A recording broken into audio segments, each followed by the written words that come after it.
How do you win a depression disability case in 2023? I'm Jonathan Ginsberg. I'm a Social Security disability attorney, and I represent clients in all 50 states because disability hearings are now virtual, done by phone or by video. And depression, as you might imagine, is a very common basis for someone to file for Social Security disability. Obviously, someone who's severely depressed is going to have difficulty maintaining attention and concentration at work, focusing and concentrating at the tasks of a job, or being emotionally stable. These are all factors that would make a person with severe depression unable to be a reliable employee. And I think that's the main thing to focus on, that disability is about whether you'd be a reliable employee. However, you can't walk in there and just say, I'm depressed, please pay me. And the reason for that is that disability judges see depression almost every single case, whether it's situational or more organic. A lot of people filing for disability say, I'm depressed, I can't work. So you have to have more than that. And generally speaking, by the way, if a condition is common, and that would be back pain, depression, anxiety, things like that, diabetes, you've got to show an extreme level of this before you're going to be able to move the meter with disability and win disability benefits. So I think that if you're pursuing disability on depression, what you need to have, and this is just my own informal observations, one is you've got to have treatment with a psychiatrist, really, and a psychologist. People that go to see a social worker, they're not on meds or anything like that, it's just not going to win. It's really unlikely you're going to win based on depression alone. I think secondly, you need to be on medications, and you need to be compliant with those medications. Antidepressants can really change lives, and obviously you should try to do what the doctor says and be compliant with that. But the winning disability cases are ones where the doctors keep upping the dosage because it's not working, or they change medicines because of side effects or because the meds aren't working. So you really need to have almost an unsuccessful history of medication management for your depression. I think that the evidence of severity needs to be there.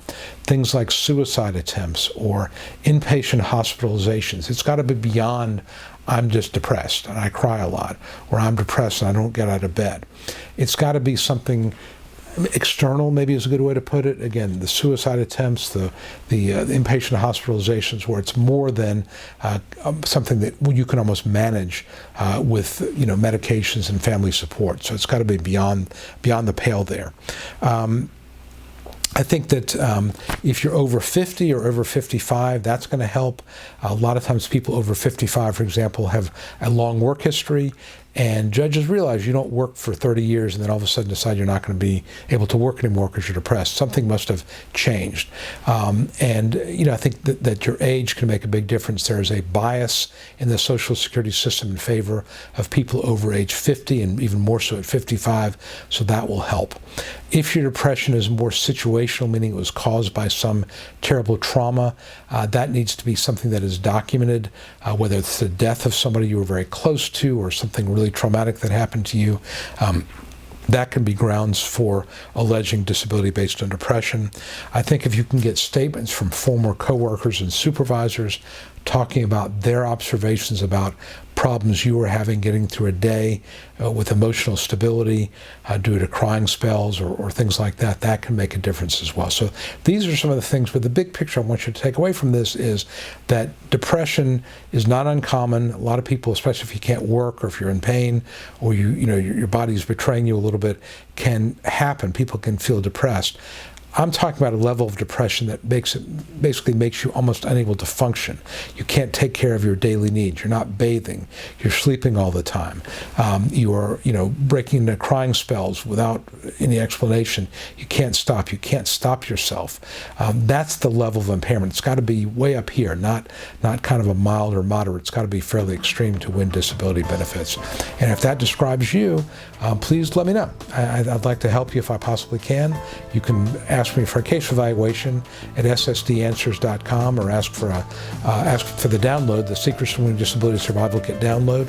That's at ssdanswers.com. And again, if I can be of help to you, please do reach out to me. So for now, this is Jonathan Ginsberg, wishing you the best. Thanks a lot. Hi, this is Jonathan Ginsberg, and I hope you found this video helpful. If you'd like to know more about how to win your Social Security disability case, I'd like to invite you to download my Secrets to Getting Approved Early Survival Kit that I created just for people like you. Currently, I'm making the survival kit available at no cost, and I encourage you to grab your copy now.